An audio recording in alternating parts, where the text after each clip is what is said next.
বাবা আসো।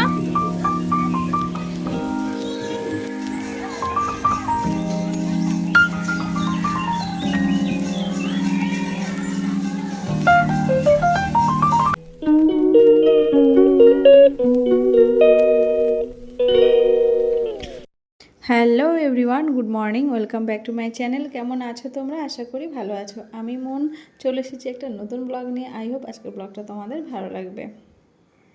তো দেখো, সকাল সকাল উঠে পড়েছি। উঠে আগে বাইরের মানে জানলার পর্দাটা খুলে দিয়েছি। দেখলাম প্রচণ্ড রোদ। সকাল 7টা বাজে, তাই এত রোদ। 6টা থেকেই মানে ওপরে রোদ পড়তে শুরু করে দেয়। প্রচণ্ড গরম লাগে।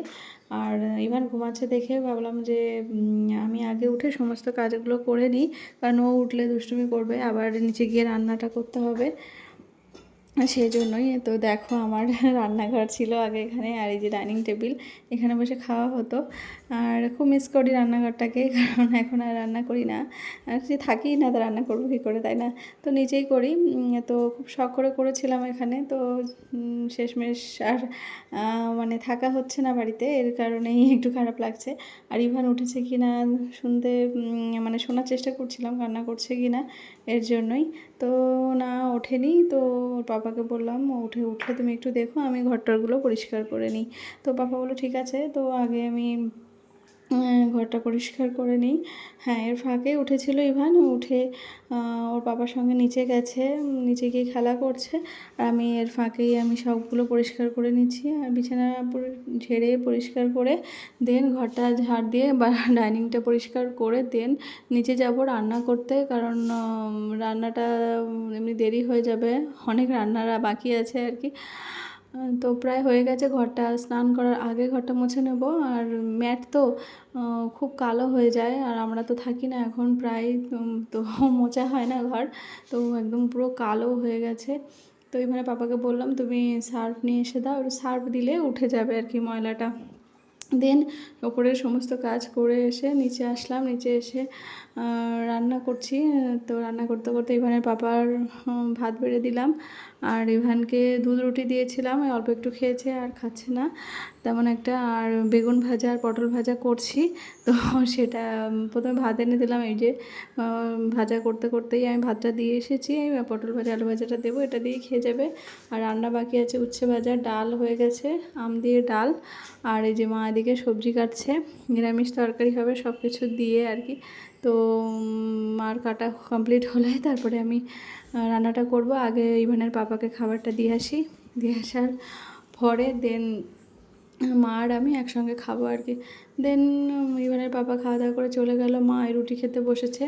আর আমি ইভানের ভাতটা নিয়ে খেতে বসেছি, মানে ওকে ভাত মেখেছিলাম ঘি দিয়ে অল্প একটু, তো ওই কটা ভাতে আমি আর কি খেয়ে নিয়েছি। আর এদিকে ইভান দেখো রান্না করতে করতে বলে আসো আমার ফুল পেড়ে দাও, এসো আমি বাইরে যাব খেলবো, এই করতে থাকে, দুষ্টুমি করতে থাকে। আর ওর পেছন পেছন না থাকলে, আর জঙ্গল আছে কোথায় কি আছে তার নাই ঠিক, ফাঁকা জায়গা, আর অসুবিধা হতে পারে।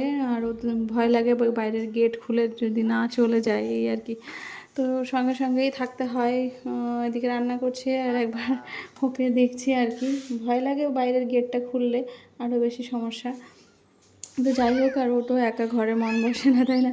আর ছোটো মানুষ কী বা করবে, খেলার সাথে না পেলে ওর মনটা ভালো লাগে না। তো ওই জন্য উঠোনে খেলে বেড়াচ্ছে। আর আমাকে বলছে চলো চলো খেলবে, চলো খেলবে চলো। তো আমার তো ওদিকে কাজ আছে, দেখলেই তোমরা, রান্নাবান্না আছে, রান্না করতে হবে। আর সেই জন্য আমি আর ওকে সঙ্গ দিতে পারছি না। তারপরেও এসেছি গাছটা কমিয়ে। এই দেখো আমাদের বেল গাছে প্রচুর বেল হয়েছিল, আর পাড়া যাচ্ছে না। কয়েকটা বেল ইভানের পাপা পেড়েছিল, আর এখন পুরো ন্যাড়া হয়ে গেছে গাছটা। আরও কয়েকটা আছে, পাড়া যাচ্ছে না বলেই ওপরেই রয়েছে, কারণ এত কাঁটা উঠবে কে, তাই না? সেই জন্য এখন পাড়া যাচ্ছে না। আর এই যে দেখো লেবু গাছ, এটা বাতাবি লেবু গাছ, এটাও ভালো ফলে।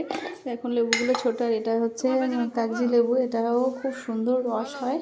মানে এখন লেবু ছোট ছোট আছে, বড় হবে। আর এই দেখো গোলাপ জামরুল গাছ, তোমাদের গোলাপ জামরুল শেয়ার করেছিলাম যে বাড়ি থেকে এনেছে। এই যে তোমাদের আজকে গাছটা দেখিয়ে দিই।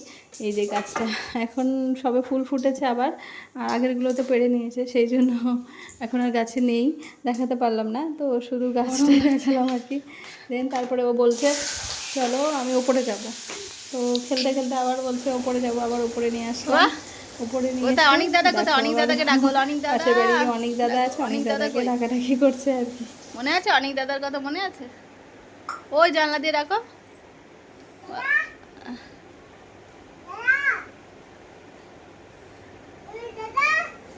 অনেক দাদা।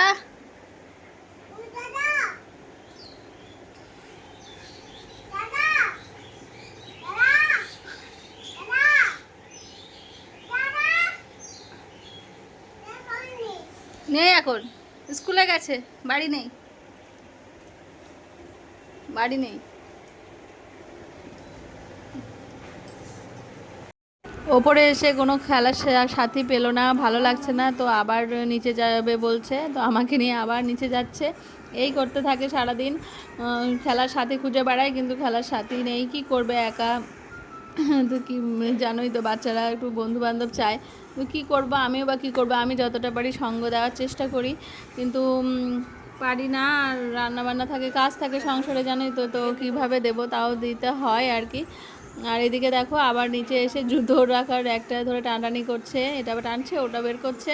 আর আমি বললাম তুই এখানে খেলা কর, আমি ওদিকে গিয়ে রান্নাটা করি। তারপরে এই যে চলে আসলাম রান্না করতে, মাছের ঝোলটা হলেই হয়ে যাবে আর কি। এর ফাঁকেই আর কি ইভান গেট খুলে পাশের বাড়িতে চলে গিয়েছিল, আর আমি ওকে আনতে পারছিলাম না, খুব দুষ্টুমি করছিল। আর আমার এদিকে মাছের ঝোল দেখো শুকিয়েও গেছে, আর কোনো রকম আর কি ওকে আনার চেষ্টা করছি, আসবে না। আর তাও দেখো মাথাটা তখন একটু গরম হয়ে গেছে, কি করব। দেন ওকে খুব জোর করে নিয়ে আসার পর ওকে স্নান করিয়ে দিয়েছি, প্রায় 1-1.5 ঘন্টা ওকে কান্না থামাতে লেগেছে। তারপরে আমি স্নান করেছি, স্নান করে আবার ঘর পরিষ্কার করে দেন ওকে নিয়ে যাব নিচে খেতে, মার জন্য ভাত বাড়তে হবে। তো এই যে আমি আর যাচ্ছি নিচে, গিয়ে তিনজনের খাবার এই দেখো বেড়ে নিয়েছি। আজকে রান্না হয়েছে এই যে নিরামিষ তরকারি, ওদিকে হচ্ছে উচ্ছে ভাজা, আর দেখাচ্ছি তোমাদের, আর হচ্ছে এই যে মাছের ঝোল, আর এই যে 3 রকম ভাজা, পটল ভাজা, বেগুন ভাজা, আর মাছ ভাজাটা হচ্ছে ইভানের জন্য, আর এই মাছের ঝোল। তো এটা দিয়েই আজকে লাঞ্চ, কিন্তু লাঞ্চ করতে অনেকটা দেরি হয়ে গেছে, মানে অনেকটা, মানে কি বলবো, 4টে বাজে, কারণ ইভানকে থামাতে থামাতে আমার খুব সমস্যা হয়ে গেছে। আর এই দেখো আরও বিকাল হয়ে গেছে, আজকে বাবার মানে বাৎসরিক, তো বাড়িতে কীর্তন দেওয়া হয়েছে। আর ইভান তো সেই ফাঁকে খুব কান্নাকাটি করছিলো, আবার ওকে নিয়ে ওর বাবা আগে দোকানে নিয়ে যাচ্ছে খাবার কিনতে। আর আমার তো জানো সারাদিন এত ধকল গেছে, আমার মাথা প্রচণ্ড যন্ত্রণা করছে, কান্নাকাটি করছে। তারপর দুপুরবেলা আমরা খাওয়া দাওয়া করার পর আমি একটু বসেছিলাম, বসে মাথা যন্ত্রণা করছি বলে। তো দেন ইভানের পাপা এই সন্ধ্যাবেলা আবার একটু চা বানাতে গেছে, আর ওর পিসি নিয়ে এসেছিলো চকলেট, তো ওটাই খাবে। খুব দুষ্টুমি করে, খুব দুষ্টুমি করে, এক্ষুনি অত বড় চকলেটটা খুলতে হবে। তো ওকে পুরোটা দেওয়া হয়নি, অর্ধেকটা দেওয়া হয়েছিল, যাতে মানে ও পুরোটা না খায়, দাঁতে খুব যন্ত্রণা। তো সে কী করা যাবে, ওর পাপাকে দিল, আমাকেও একটু দিয়েছিল, আর ও পুরোটা খাবে। আমি তো ওকে বলছি যে ওর হাত থেকে কেড়ে নাও, হাত থেকে কেড়ে নাও, কিন্তু ওকে মানে কেড়ে নেওয়া যাচ্ছে না আর কি। এই চকলেট খেয়ে খেয়ে দাঁত পুরো মানে খারাপ হয়ে গেছে, পোকা লেগে গেছে। আরও যন্ত্রণা করলে সারা রাত ভোগায়, আর খুব কান্নাকাটি করে, আর ব্রাশও করতে চায় না, খুব মুশকিল। তো যাই হোক, ইভানের পাপা দেখো চাটা নিয়ে এসেছে, আমি চাটা খাওয়ার পর একটু মাথাটা যন্ত্রণা ঠিক হয়েছে, আর ভালো লাগছিল না। আর রাত এখন প্রায় 8:30 থেকে 9টা বেজে গেছে, আর প্রায় ডিনারের টাইম হয়ে গেছে। তো এখন চা খাচ্ছি, কারণ বাড়িতে লোকজন ছিল সবাই, আর সবার মাঝে আর চা করা হয়নি আর কি, চা খাওয়া যায়নি। তো যাই হোক, শেষমেশ চাটা পেয়ে আমিও ভীষণ খুশি হলাম, মাথা প্রচণ্ড যন্ত্রণা করছিল।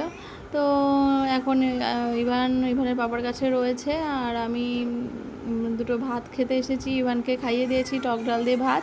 ইভানের পাপা বললো আমি আর রাতে কিছু খাবো না, রুটি খাবো দুটো, ব্যাস হয়ে যাবে।